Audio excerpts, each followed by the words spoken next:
welcome to another edition of Reclaiming My Mind. I'm your host, Jessica Vaughn, and happy first day of Pride. We're actually recording this on June 1st, so I want to say happy Pride to everybody, and I'm not going to spend a lot of time talking about how our state legislation just made it illegal for elected officials to contribute or celebrate Pride events, because I have an exciting guest with me here today.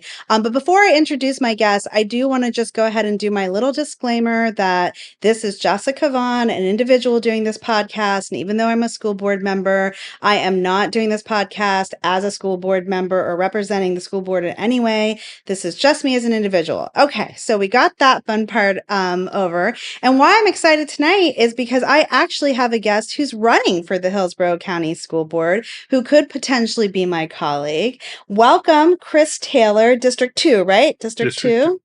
Welcome to the show, Reclaiming My Mind. It's so nice to have you here. Well, Jessica, thank you so much for inviting me. I really appreciate the opportunity, and I've listened to some of your shows, and I've really enjoyed them, and they're very comfortable. So I'm hoping that this will be easy for me because we're talking about something that we're both passionate about, education. Absolutely. And if you win your election and you're on the school board, will never be able to talk like this again because of sunshine laws. So we should enjoy it now. So let's start at the very beginning. You're, well-known, successful. You've been on lots of different education boards. What makes you want to focus and, sacrifice and give your service to the Hillsborough County School Board? Because, it's kind of a tough place to work.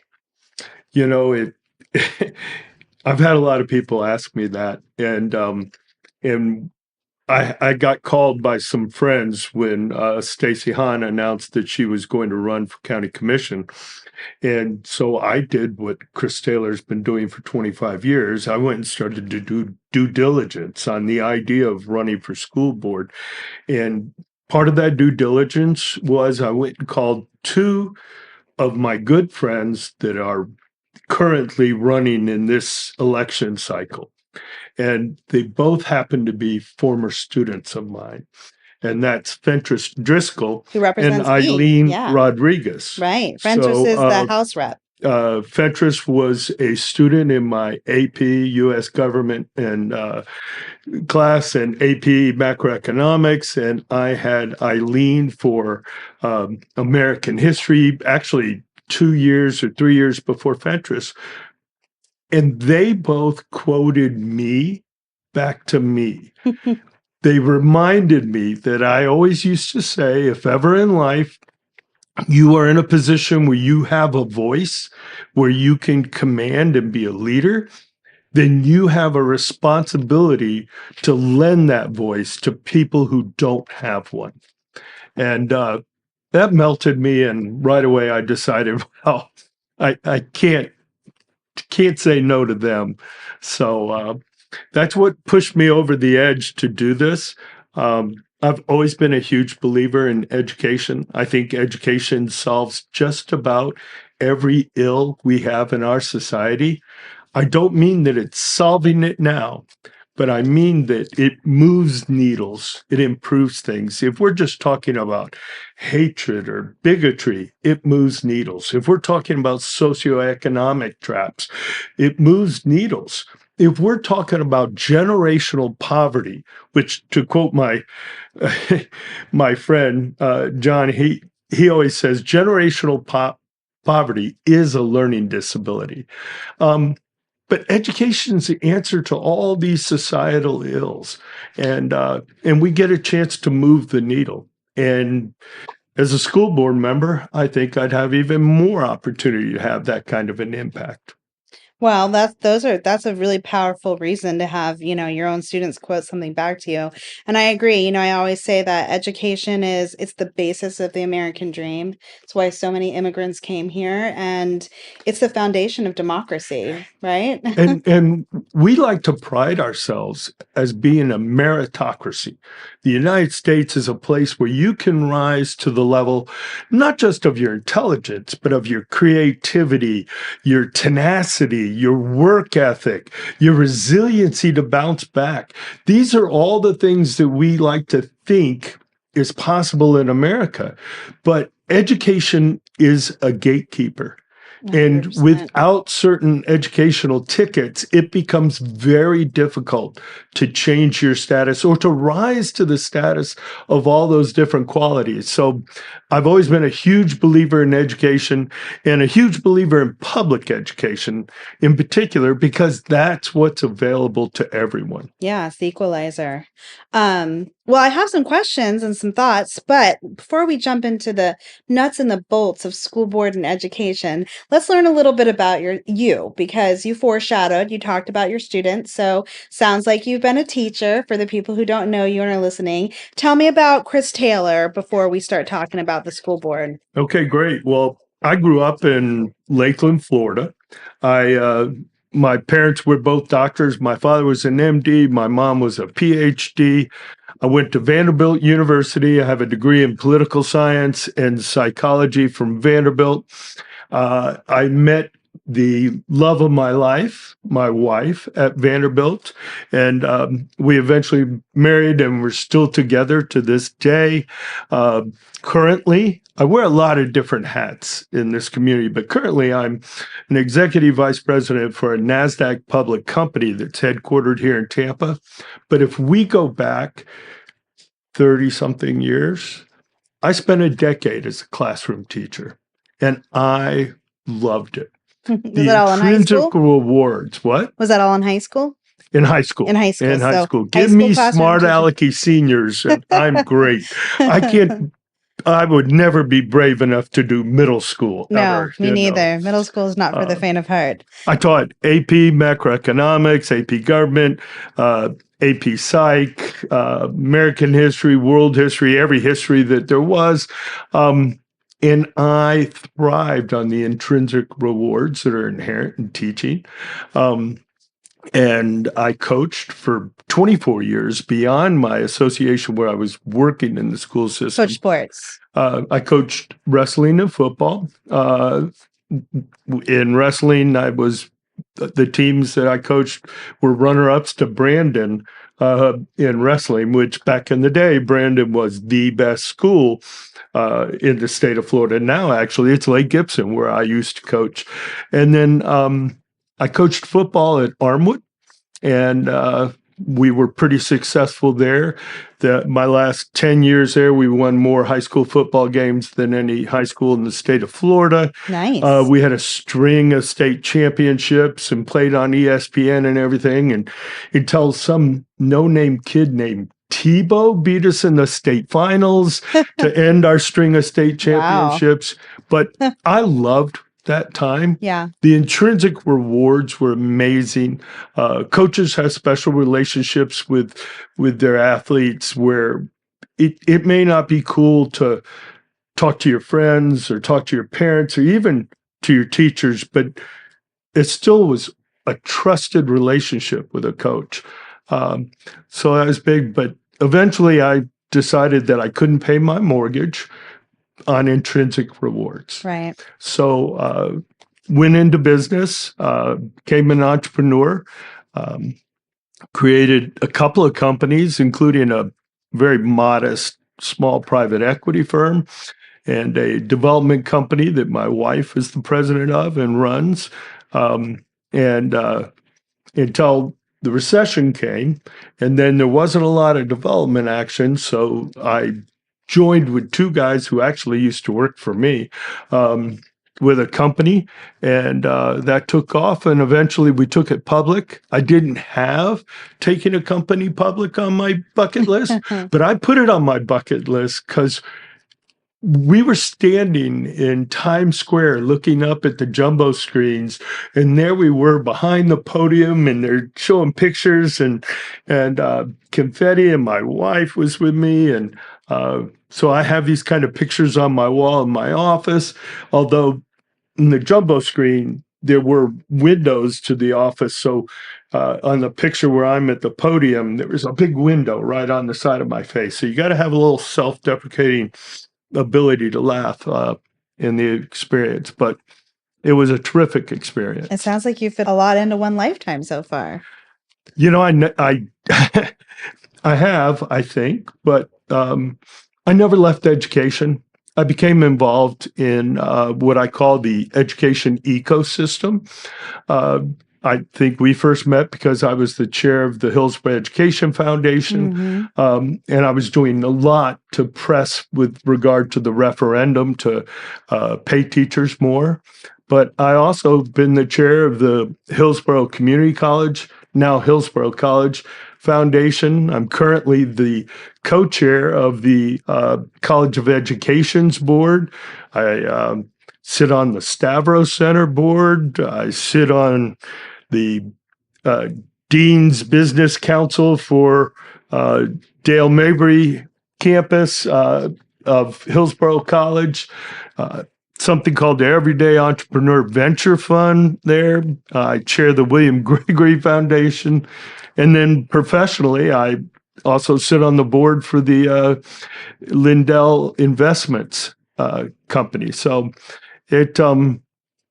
I've stayed busy, but I've stayed busy supporting education, and I'm passionate about it, and I enjoy the intrinsic rewards that come back to me now, years later, for all the ills of social media.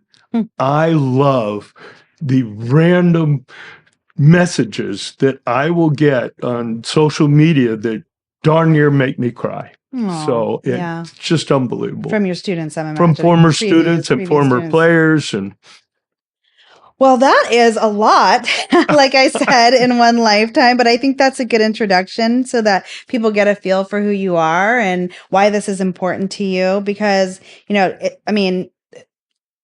we hate to say it because I think this is a commentary on how little our teachers are paid, and that's a whole other conversation. But I mean, the running, motto is you don't go into education to make a lot of money. And the same is true for school board because we get paid the same as a first year teacher our entire tenure on the board, which is confusing for people because they think if you're an elected official, you make a pretty good amount of money, but not school board members.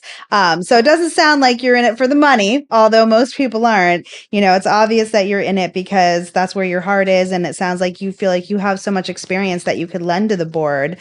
Before we jump into that even, because I feel like once we start talking about education and school board stuff, we're not going to talk about anything else. Tell me about your district, because you're running in a district specific area. For people who don't understand the layout of the school board, there's 7 members.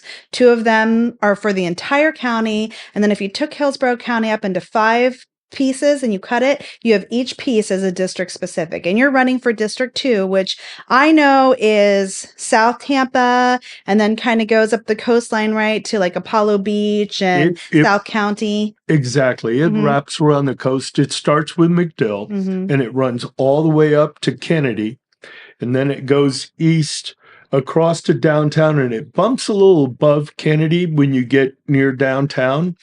And it has Harbor Island, Davis Island in that area, and then around over to Riverview on the other side of the bay, and all the way down to Apollo Beach. And so it's a diverse district, but it's a ton of people who all care about their students. Absolutely. And that's the most important thing to them is their child. Yeah.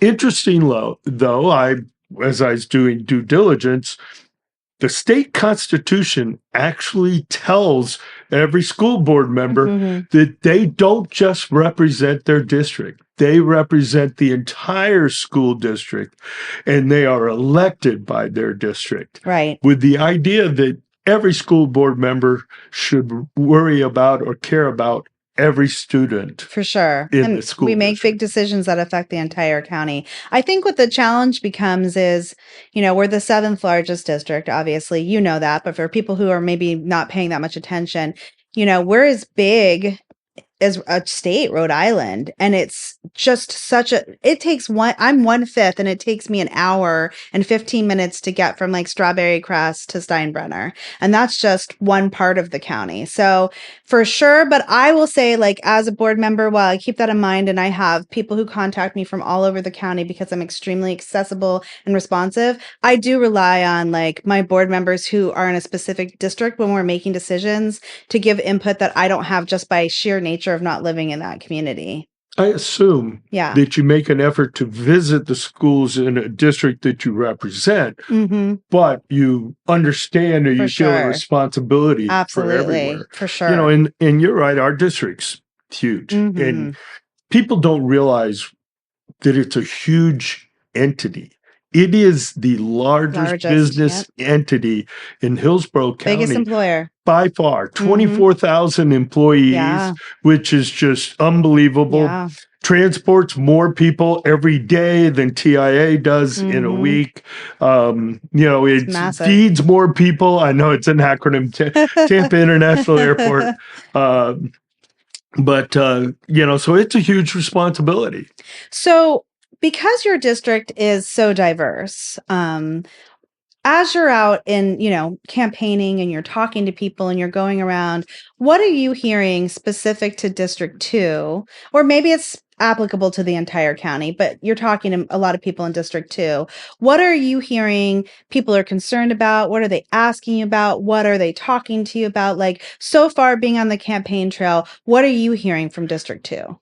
Um, I'm hearing the same thing on two different sides of the bay. Everybody south of Gandy feels forgotten. They're like, oh well, we're south of Gandy, and we're like the stepchild or a second thought to things. And then when you go around and you're over in the South County Mm-hmm. side, they're all like, well, we're South County. We've got water between us and everything. And we just feel forgotten and like we're not as important, which is absolutely crazy. But, Mm-hmm. and the thing I'm hearing from parents on both sides Mm-hmm. at the PTA meetings that I've been to and various things is middle school. They're all scared of middle school. Mm-hmm. And they all Want want K-8s. their school to become a I K through know. 8. It's true. And I realized that that's not the way we were originally designed and did things physically. Yeah. But I also think that it's such a strong movement Mm-hmm. and a fear that it is something that we need to look at when we plan For strategically sure. what Yeah. we're doing. It's where we're losing students Mm-hmm. and where they're going off to homeschool or what have you, because they're comfortable with their neighborhood school. For sure. Yeah. They love their elementary schools. Mm-hmm. They're just, the middle schools sound scary. And Mm-hmm. It is scary. I have a middle schooler. I'm scared of middle schoolers. So that. No, that's good. That's a lot of what I hear too. And I think, that is got to be part of the conversation, because unfortunately what it would look like is a lot of conversions, and, the amount of money it takes to invest into that type of conversion, we just don't necessarily have the resources for that right now. And then a lot of times what happens in my experience, because there have been through a couple of K-8 conversions, and I actually have the largest amount of K-8s in my district, is at first the parents are just so desperate to get a K-8 that they'll accept the fact that that means they're going to have less access to electives because it's a smaller cohort of kids and it's a smaller middle school, and maybe they won't have sports the same way because they won't have that kind of middle school gymnasium, and they'll accept that. But then the incoming parents who are now transitioning to the K-8, they want those things, right? They want us to go to Carrollwood K-8 and build a gymnasium and find the space. And so it becomes this push and pull of constantly trying to retrofit these elementary schools, which already aren't made for the parent pickup, right? Because we had the transportation legislation that changed that. Now you have all these elementary school parents dropping off their kids, which we weren't prepared for and didn't design our schools that way. So it causes a lot of challenges, but you're right. I mean, I think that's what families want. And that's funny because I met with a group of parents from Dobie Elementary. I've met with the parents. And they, by the way, are the most respectful. I know, I love them. Do it the right way. Yeah. And they get people to listen to them. And they are not concerned about the extra elective, we need a gym, we need to, they're like, no, we just want the continuity and we want them to stay close to home and keep going to school with all the people that they've known forever and the teachers and the administrators. What you don't hear is, oh, I don't like my elementary school, or I tried middle school and we didn't like it. You hear fear of something that they don't know. Yeah. But I think that it's such a strong movement Mhm. that we got to think out of the We box. do. It's for We sure. have to start seeing what else we could do. So I want to talk to you kind of about some, because I think, and I could be wrong, everybody's different. What I wasn't expecting when I ran for school board, and since I've been serving on the board and wasn't prepared for, were the intense culture wars that have been waged by the state that has become so divisive and misleading in education. So I want to kind of circle back to that, because I'm really curious how people who are on the campaign trail, who have more of an idea when I ran of what you might be getting into. I ran 2020. It was COVID. It was like right when everything was unfolding.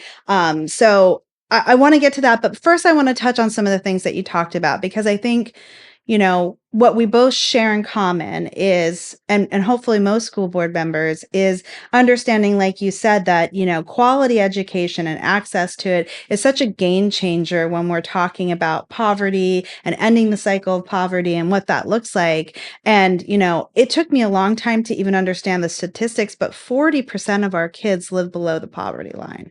40%, because we are a student rich, property poor district. We don't have the same kind of beachfront property that like Miami-Dade, that's a competitor with or has, or the tourism that Orlando has. We're Tampa and Hillsborough, so we don't have the same kind of revenue service as some of the other counties do. With and you, as you said, you worked with the referendum, you've worked on the Hillsborough Education Foundation, which thank goodness for that organization. What a godsend it has been to Hillsborough County. So thank you for the work that you did with that, and do continue to do with that, but did as the president. But how do you see, especially now that things like DEI or programs that are meant like Title I funding, which go to a lot of poverty rich schools to give them extra resources, with that being cut on the federal level and all this pushback against, focusing on marginalized students to give them what they need? How do you feel like you're going to be able to navigate this landscape, knowing the needs of our students and understanding the limited resources to give the kids what they deserve or push for what they need? The resources are finite. Mm-hmm. So then it becomes a matter of prioritization. And I have a good friend who was a member of a school board out west, and I asked him what his advice was, and he said, every decision you make, you think about the least among you or the most marginalized students when you make that decision. And you ask yourself, how is it going to impact them? Are they going to be able to take advantage of it? And that fits philosophically with who I am.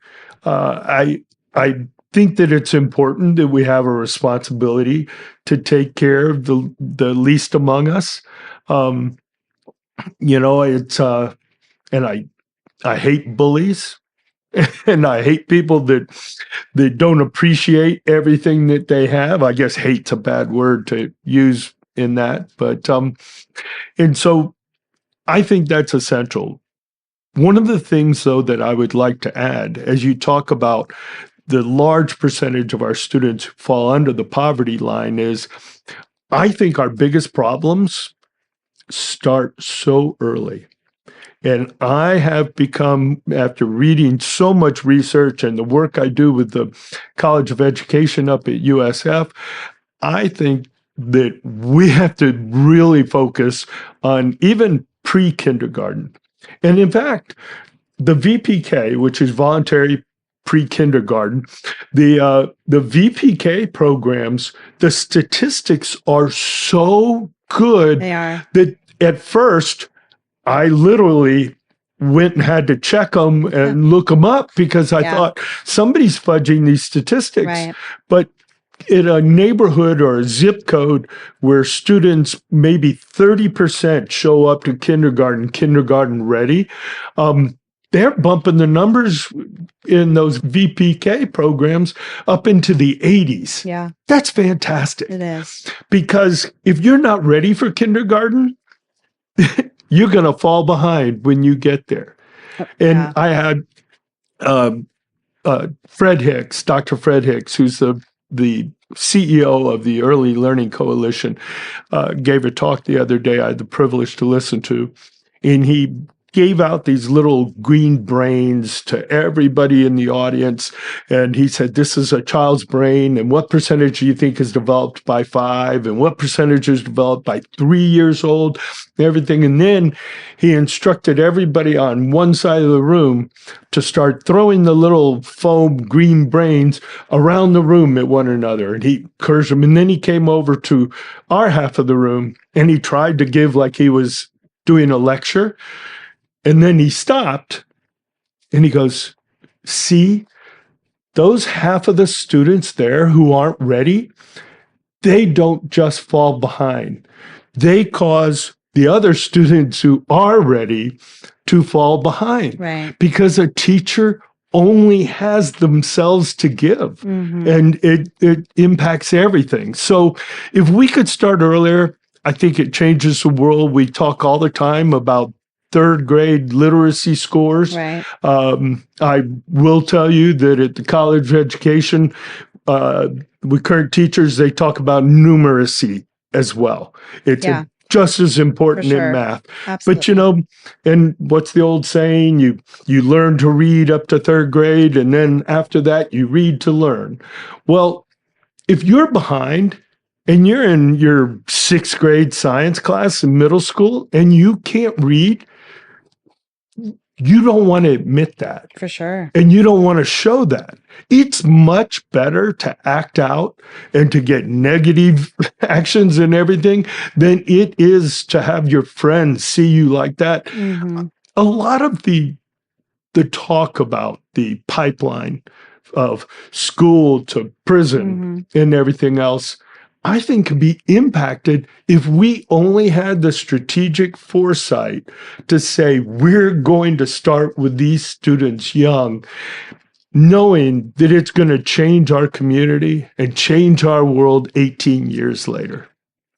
And so I think that some of the barriers, though, as a school board member, because I agree, and there are several board members that are extremely passionate about early literacy and early learning, is they will not fund a full day of VPK. So you have a lot of families that make other choices because they're not going to pay for the second half. And with that referendum that you helped push, we're piloting. I was getting ready to go away. We're piloting the full day, but that's, not something that's going to be able to be sustained unless the state legislation at some point prioritizes that.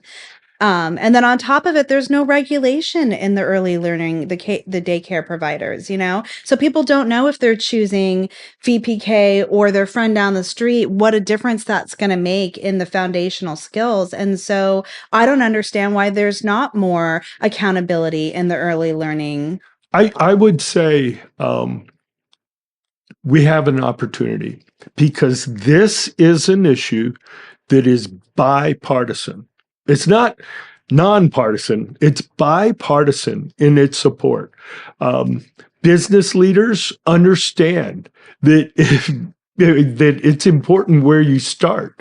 And you have programs like Bosses and Babies. You have the United Way doing incredible things with what they're doing. You have the Community Foundation and Thrive by 5. The United Way has the Melinda Gates grant that they got. There is really an opportunity here. And I was going to say that the referendum was to make it a full day. Right. And it's a full school day. It's not a full work day. Sure. But Dr. Hicks has told me, he said it's going to go from 1,500 students to 3,000.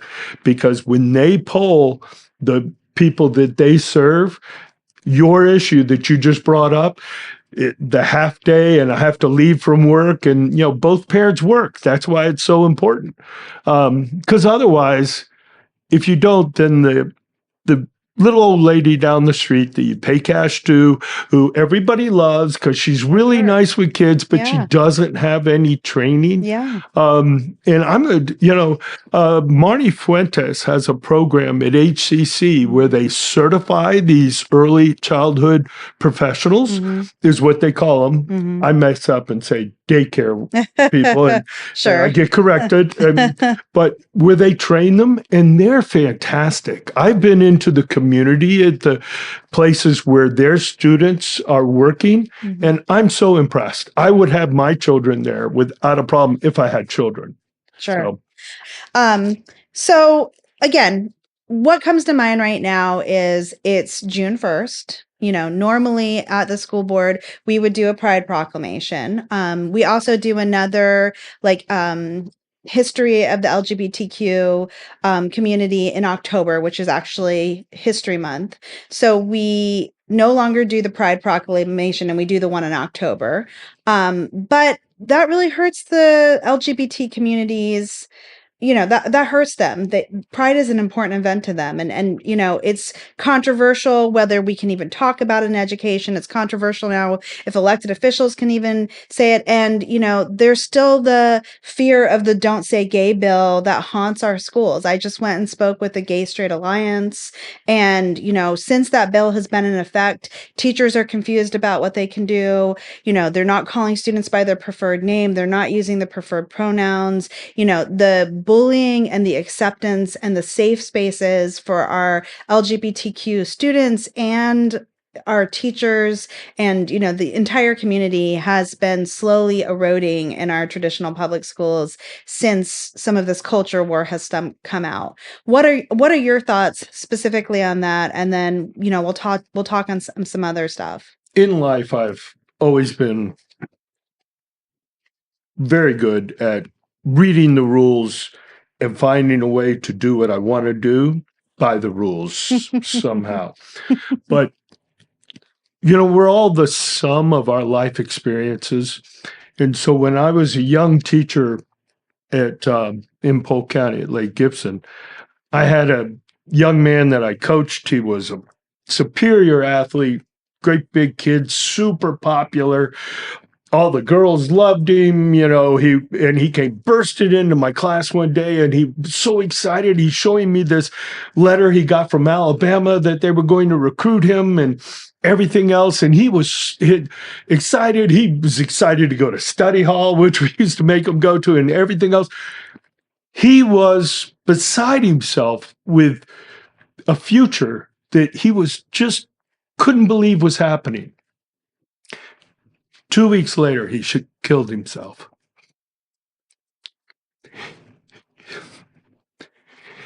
To think that somehow he lost all that hope and felt so badly about himself to where he did that. His parents asked me to eulogize him, or I did eulogize him at his church. And I will tell you, you go through something like that, because I learned later that was what he was upset about, was he couldn't accept who he was. And this is in the 90s, and in the 90s, there was a little bit of acceptance. There sure wasn't in the locker room where this young man lived and felt successful and everything else. And I tell you, about 10 years later, I went to a funeral for another young man. This one I didn't eulogize. Exact same scenario. Even had gotten a letter from Alabama, which is wow. And if you can go through something like that and not think that an alliance, all an alliance is it saying, hey, we're okay. And I don't care who you love. I don't care, I care what kind of person you are. That I will never join the song of the bully or the girls at the mean girls table at lunch or something like that.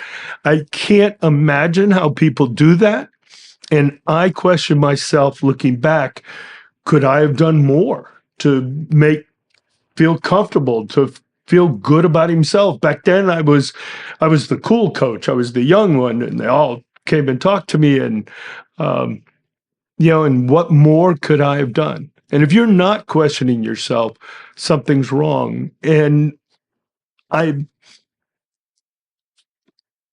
everyone has people in their lives, whether they know it or not. Mm-hmm. And it's just, this is a reality. And so I'm going to probably be one of those vocal thorns because I believe what I believe. And, they can threaten to take away a $50,000 a year job from me, and go ahead and do it, because it'll become a newspaper story that'll be bigger and raise more money, and I'll get elected again. I hope to run for governor because people do it.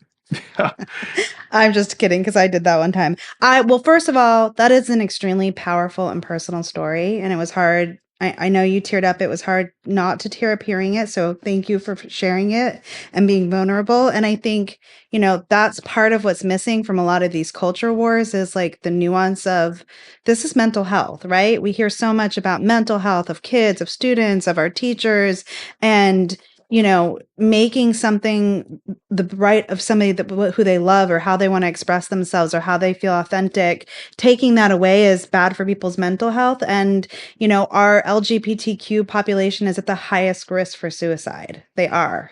And it's heartbreaking that people want to push our kids back in the closet and potentially take away their lives as opposed to just accepting people for who they are. So thank you for being bold in your commitment to that and for sharing your story. But there's a lot of other culture war stuff that continues on.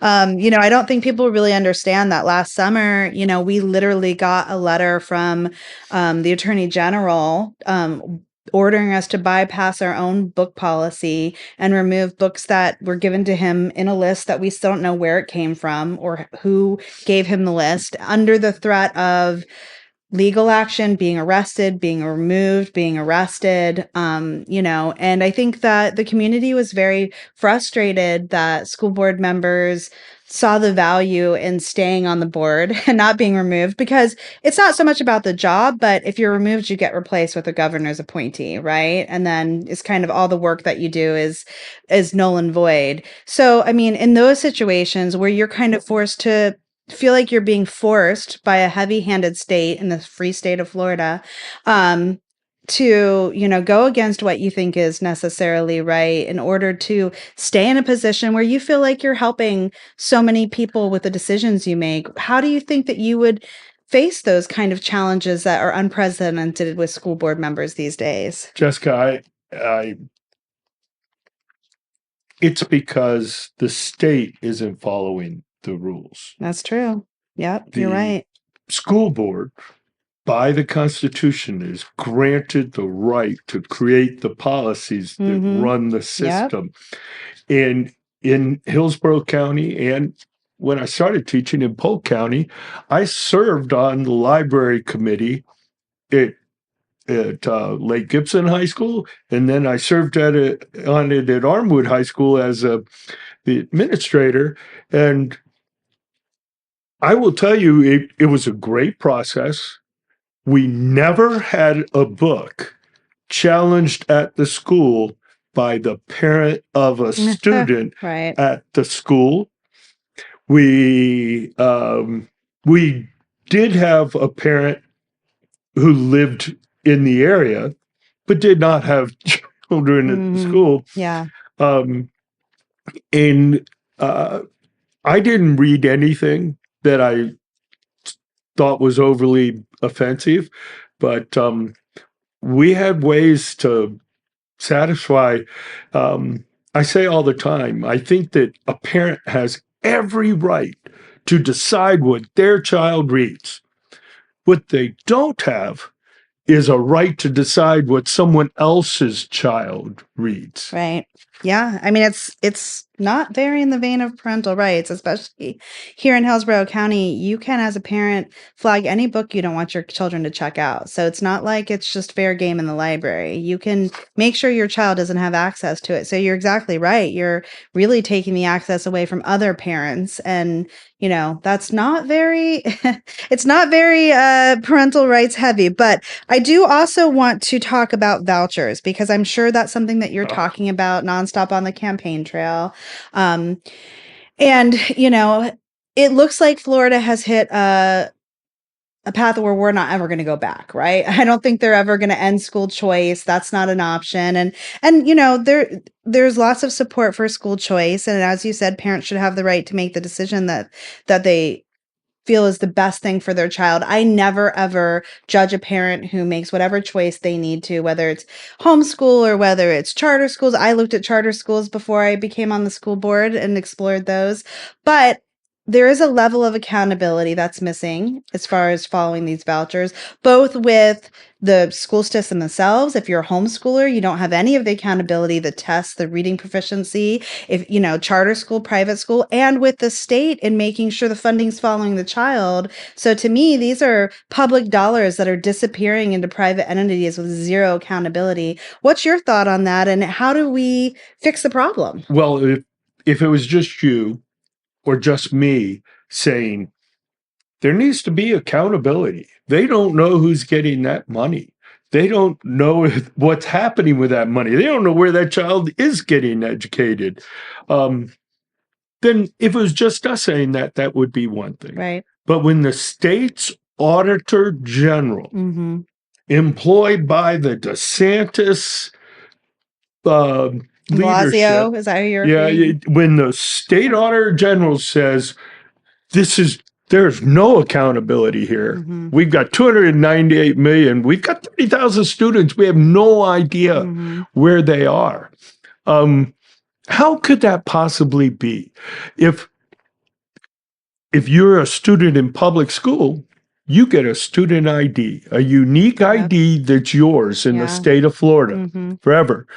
But you know what the issue here is?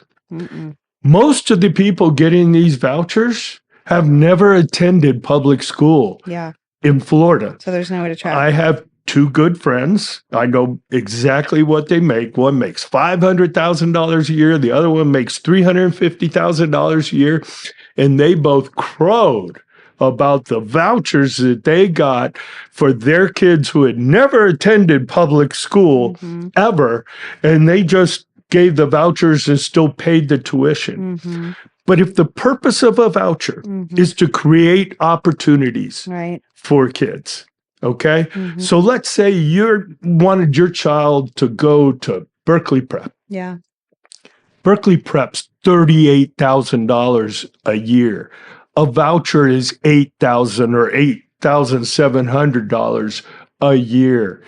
It's not creating an opportunity. But you know what it is doing? What we have seen? Okay, going back to my AP macroeconomics class, supply and demand. Right. Demand is represented by the dollars trying to purchase something. Well, if all of a sudden, for every single kid going to private school, there's another $8,700 chasing that good, which in this case is private school education, guess what? The prices are all going up. They're going up significantly. Yeah. So the student coming from generational poverty still is not creating opportunities. Now, I've heard of talk of means testing, which to me is a no-brainer. Obviously, you have to have means testing. My two friends don't need that voucher, but it's taking that money away from public schools. It is. I've heard an idea which I thought sounded pretty interesting, which is if you're a private institution and you take a voucher, you should not be allowed to charge additional tuition. That private school can educate them just like the public school, and they don't have to do transportation. They don't have to feed them. They don't have to do any of that stuff. But the final thing, and you touched about it, is anybody who receives public dollars should be held to an equal level of accountability. Absolutely. And we talked about charter schools. At least there's some accountability with charter schools. Yep. Charter schools are not remotely in the same category as private schools or homeschooled people who are getting these vouchers. Yeah. Okay. Private schools have long gotten that money for the students that attend there. And there are some great private schools in Hillsborough County. There really are. And I think it's important because kids aren't all the same. Some kids do better in some types of environments more than the other. Yeah. But, we have to have accountability. Yeah. What is it? It's the public school section of or statute regulating public schools is 1,600 pages long or something like that. And then the one for voucher schools is like 60 pages long, but at least there is something. I don't even think there's anything. There's nothing. Nothing. There's nothing for a private school. And I'm not, by the way, I'm not bashing Berkeley Prep. It's a great education. You better not be running in District 2 bashing District Berkeley. Yeah, no. No, I'm just kidding. I have very good friends who teach there, actually. Homeschool is the one that's the most concerning because you say, it's not giving more opportunity to the students, but what it is it's allowing people who, maybe in a certain income bracket where keeping their kids at home and getting $8,300 a month gives them, income to raise their level, but they're not skilled enough. And like you said, there's no support or accountability to make sure that their kids are getting the education that they need. I mean, you talked about learning environments, right? As an educator, you learn about different modalities and how you have to, look how the kid learns. Like we have people who are homeschooling that are not prepared for this at all with very little resources and very little support who are doing it simply because they need the money. And that scares me most of all. When I worked as a school community specialist at Armwood, there was a large population in Seffner and that area, Mango, that lived in trailer parks. And truancy was a huge problem. Still is. But if those parents knew that they could just keep the kids at home and collect a check, unfortunately, not every young person has good parents. And sometimes it's not even good. It's just that's what they need to do to survive, right? Like they just don't have parents who make enough or come from a place. Like I don't even blame the parents who have to do that. I mean, if it means they can put a roof over their kid's head or food in their mouth, that's going to be the priority. But we've set them up for a system where, they're not prepared to give their kids educationally what they need. And what does that mean for our future? I agree 100%. Yeah. Vouchers are not doing what the intent behind vouchers were. And if they were doing what the intent is, it would be different.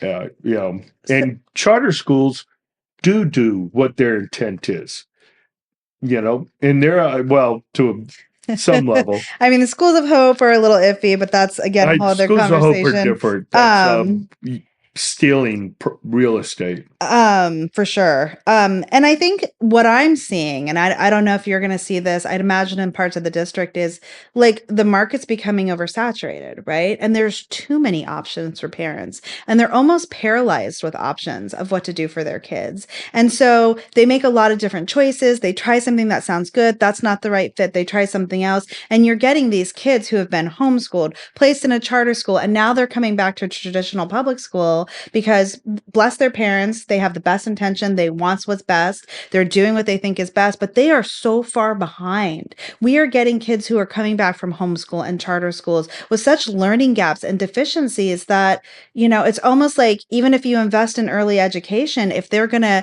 some way throughout the way miss a year homeschooling and then go to this, IDEA school, they come back to us with so little learning or so many deficiencies. How do we prepare for that as our funding gets cut more and more? I wish I had that answer. I know, right? Because if we have an answer, we need to write a book and we will be famous. That's what I say all the time, We right? can get it on everywhere. And with the charter schools, Yes. at least, there's some sense of recourse. Mhm. I know Well, their that grades we've are had published issues. at least. Yeah. Yes, and and I do know that the Mhm. graduation rate would have been even higher if you took out the charter It's schools true. Yes. Yeah. in Hillsborough County. So All right. Well, we're getting close to the end of the time. I actually went over, but I love talking about education. So you got me going longer than I wanted to. Before we wrap up, hit me with your platform. Tell me the pillars of your platform real quick, because I feel like we haven't talked about your platform. Tell me what your campaign is doing, how people can get involved, where you need support. Give me your elevator well, pitch. let's start with the important thing, which is where can you learn more about me? And that would be at electchristaylor.com. TAYLOR. And there's certain things that everything in my platform is based upon my beliefs. So number one in my beliefs, aside from strong support at home, the most important factor in a student's success is the human being at the front of the room. And we need to make our decisions teacher-centric. We really do. Amen. Number two, the earlier, the better. Early childhood education and is got to be a focus, and that's a way to stop a lot of our problems later on. Number three, nonpartisan. Our classrooms are not the place for partisan battles. They aren't. They're the place where our children mature and learn and change and grow. Mm-hmm.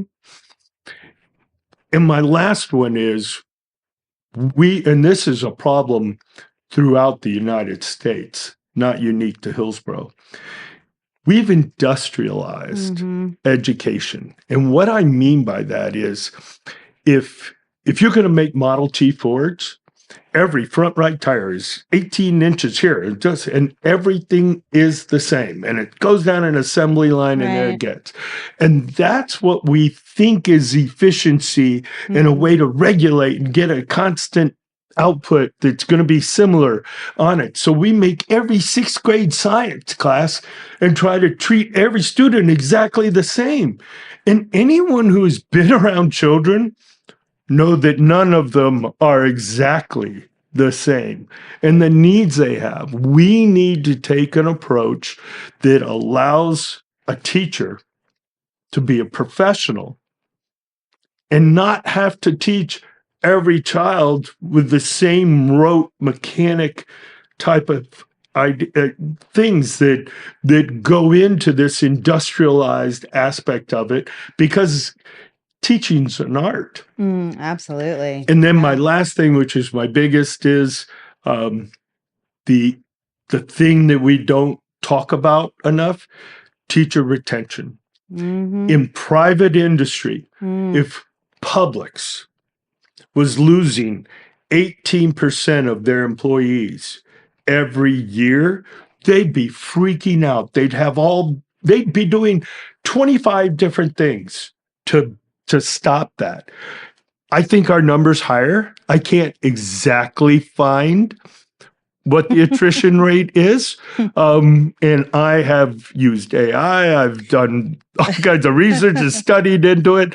And it could easily be 24%. One thing that's agreed upon is that attrition rate, let's say 18%, is double in our low socioeconomic neighborhood schools.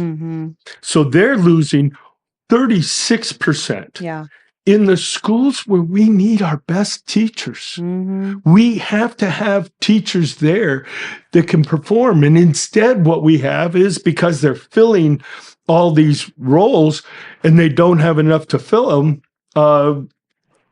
we're having teachers who aren't certified, they can't do it. The other teachers are covering, the holding, it puts an even bigger burden on it. And it's the perfect storm. Mhm. Okay.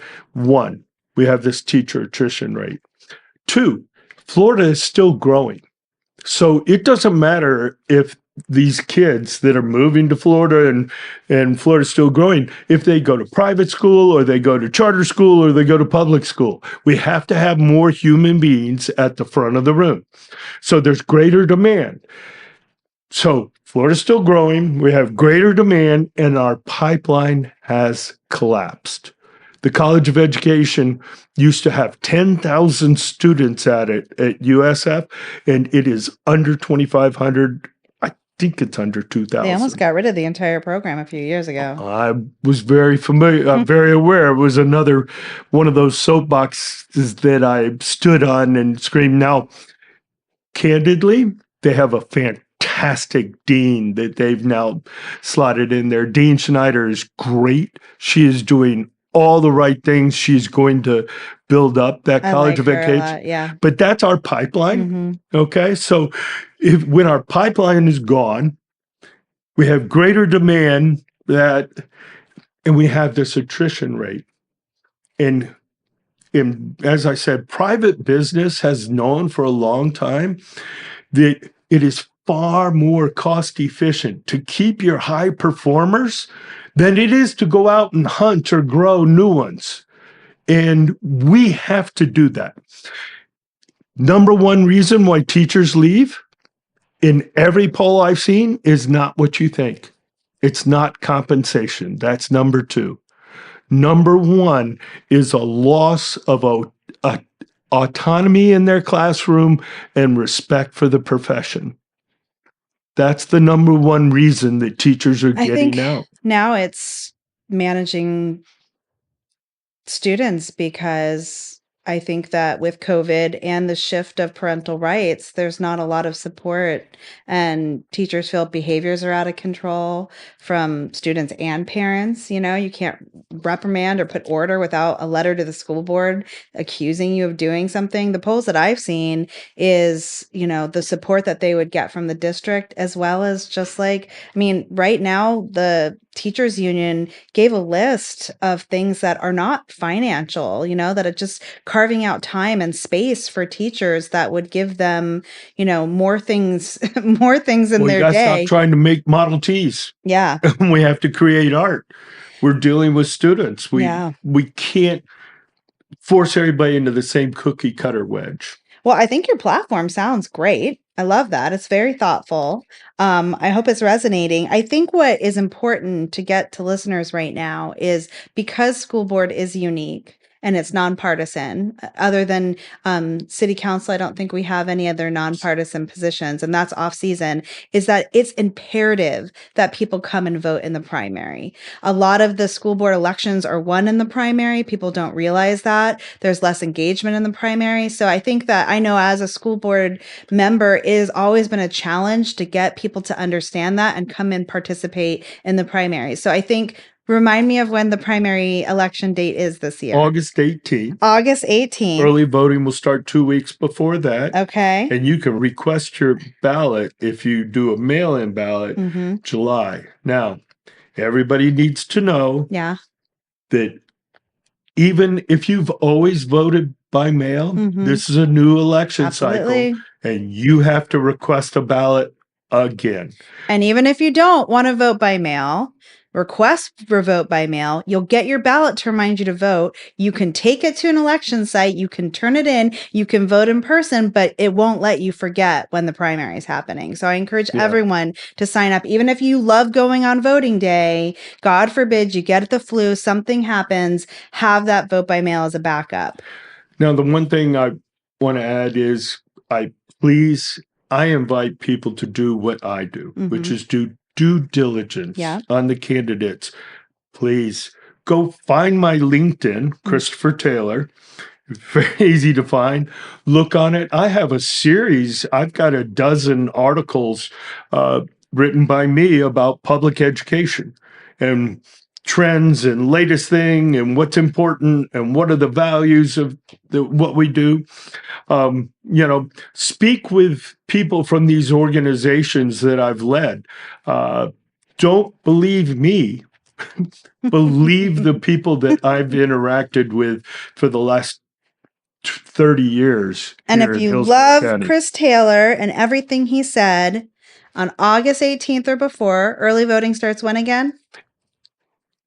2 weeks before 2 August weeks 18th. beforehand. So I got that. What's Get that? you an August early 4th. voting poll. August 4th. Put your circle next to Chris Taylor's name, because Please do. if somebody doesn't get 50% plus one, they will go on to the general That's election. right. It's more than one candidate, or more than two candidates in the race. Yeah. And that's why it happens during the primary, because it's nonpartisan and you can have more than two candidates.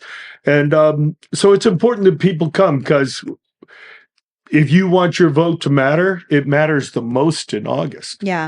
In the last cycle, 2 out of the 3 school board races were won in the primary. So it's important, if you care about education and you're passionate about school board members and who's leading education at Hillsborough County, to participate and vote on or before August 18th. Great. Thank you so much for having me. No, I thank can't you. tell you how much I appreciate being able to have a conversation with someone who understands education and understands all the paradoxes that exist with I know, right? legislation by people who don't know anything about education. Preach. And people who are trying to run it. Well, thank you, 1, for coming all the way down here from South Tampa. I know the traffic's not easy. 2, for continuously always advocating for education at every level, and for putting yourself out online. I mean, I always say on the show, people don't understand how vulnerable and frustrating it is to be a candidate. You know, it's you make yourself just open to the public. You know, it's not an easy process. So thank you for stepping up and, you know,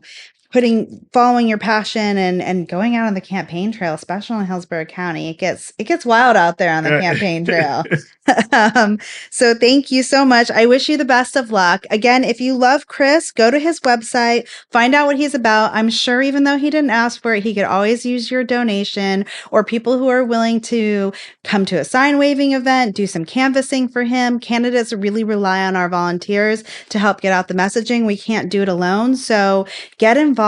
You know, again, education, when I talk to most people, it's on the forefront of what they care about. People who have kids or grandkids, or you have an employee, a friend who works at Hillsborough County Public Schools. We need all hands on deck, because the next few years will shape education more than the last 10 or 20 years. So thank you again so much for coming out here. Well, thank you for having me. It's been a pleasure. Our community proved last election cycle. Right. They voted to pay our teachers more with that referendum. And they didn't do it. They did it by 2-to-1 margin. When does anything pass like that? So, and that reminds me, we care about education in Hillsborough County. And District 2.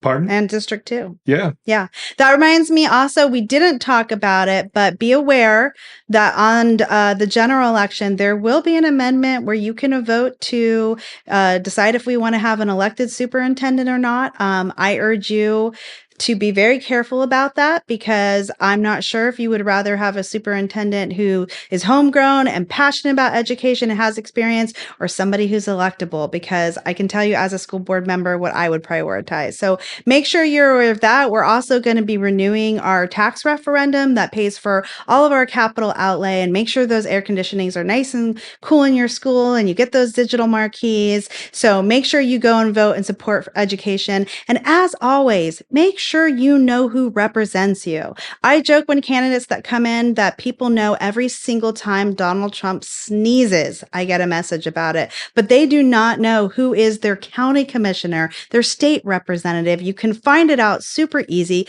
Go to supervisor of elections, Google it. AI will even tell you now, know who represents you, pay attention to who you're voting for. Thank you for listening to Reclaiming My Mind, and have a great evening, day, weekend, or whatever you have.